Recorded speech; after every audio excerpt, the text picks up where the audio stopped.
that coming in, marami sa inyong yung mga OFW lalo ay nagpapasalamat.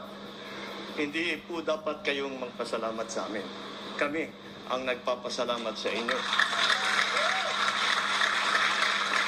Sa inyong tulong na ibinibigay sa ating bansa, sa pagpapaganda ninyo ng para sa inyong pamilya at sa inyong mga komunidad. Napakalaking bagay po. Sana ito ay maliit lang na sinusuklian lang namin ang inyong sakripisyo at ang inyong tulong.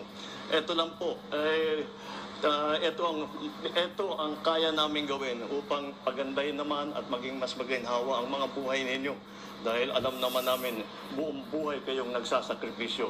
Hindi lamang para sa inyong mga pamilya, hindi lamang para sa inyong mga komunidad, kung hindi para sa buong bansa.